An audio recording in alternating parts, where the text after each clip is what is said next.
ഓം നമോ ഭഗവതേ വാസുദേവായ. പ്രിയ സജ്ജനങ്ങളെ, എല്ലാവർക്കും നമസ്കാരം. സത്സംഗവേദിയിൽ നമ്മൾ ശ്രീമദ് ഭഗവത്ഗീതയിലെ 12-ാം അധ്യായമായ ഭക്തിയോഗത്തിലെ 15 ശ്ലോകങ്ങളാണ് പൂർത്തിയാക്കിയത്. ഇന്ന് നമുക്ക് 16-ാമത്തെ ശ്ലോകം നോക്കാം. അനപേക്ഷ ശുചിർദക്ഷ ഉദാസീനോ ഗതവ്യഥാ സർവാരംഭപരിത്യാഗീ യോ മദ്ഭക്തസമേ പ്രിയഃ.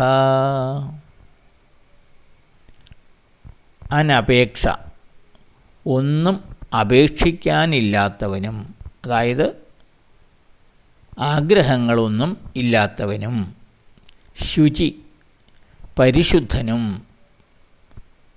ദക്ഷ കർമ്മകുശലനും, ഉദാസീനഃ നിസ്സംഗനും, അതായത് ഒന്നിനോടും ഒട്ടിച്ചേരലില്ലാത്തവൻ,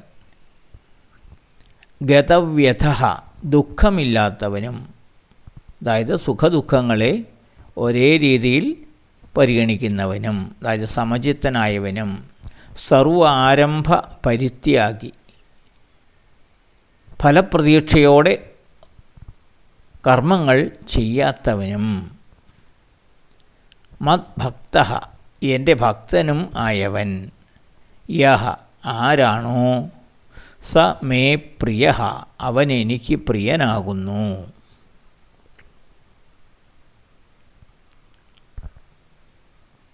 ഒന്നും അപേക്ഷിക്കാനില്ലാത്തവൻ, അതായത് ഒന്നിലും ആഗ്രഹങ്ങളില്ലാത്തവൻ.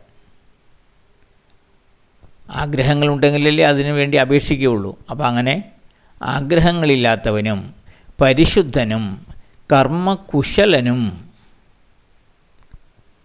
നിസ്സംഗനും, അതായത് ഒന്നിനോടും ഒട്ടിച്ചേരലില്ലാതെ എൻ്റേത് എൻ്റേത് എന്നുള്ള ചിന്തയില്ലാത്തവനും,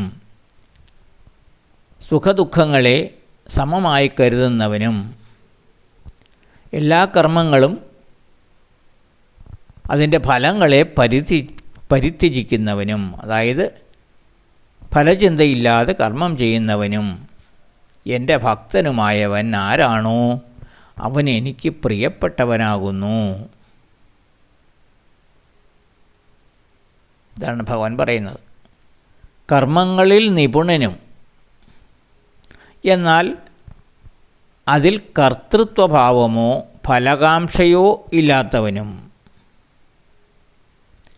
ആഗ്രഹങ്ങൾ വച്ചു പുലർത്താത്തവനും, വിശുദ്ധനും, സമചിത്തനും, അതായത് ദ്വന്ദ്വാതീതൻ, സുഖദുഃഖങ്ങൾ ലാഭനഷ്ടങ്ങൾ ഇവയെല്ലാം ഒരേപോലെ കരുതുന്നവനും, ഒന്നിലും ഉത്കണ്ഠയോ വ്യഥയോ ഇല്ലാത്തവനുമായ എൻ്റെ ഭക്തൻ എനിക്ക് പ്രിയപ്പെട്ടവനാകുന്നു എന്നാണ് ഭഗവാൻ പറയുന്നത്.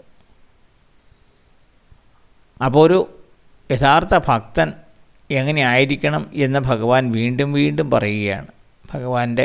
ഭക്തൻ്റെ ലക്ഷണങ്ങളാണ് ഈ ഓരോ ശ്ലോകത്തിലൂടെയും ഭഗവാൻ പറയുന്നത്.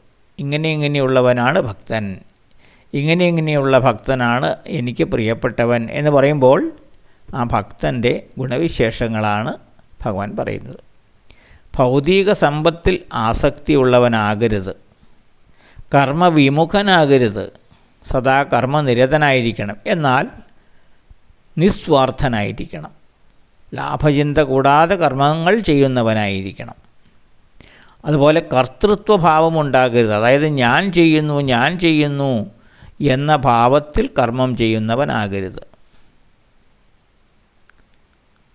ബാഹ്യവും ആന്തരികവുമായ ശുദ്ധിയുള്ളവനായിരിക്കണം, രാഗദ്വേഷ വിമുക്തനായിരിക്കണം, എന്തിനേയും സമചിത്തതയോടെ കാണുവാൻ കഴിവുള്ളവനായിരിക്കണം. ഈ ഗുണങ്ങളുള്ള ഭക്തൻ ഭഗവാന് പ്രിയനാകുന്നു. ഇതാണ് ഈ ശ്ലോകത്തിലൂടെ ഭഗവാൻ പറയുന്നത്. അപ്പോൾ അടുത്ത ശ്ലോകം നമുക്ക് അടുത്ത ദിവസം നോക്കാം. എല്ലാവർക്കും നന്ദി, നമസ്കാരം.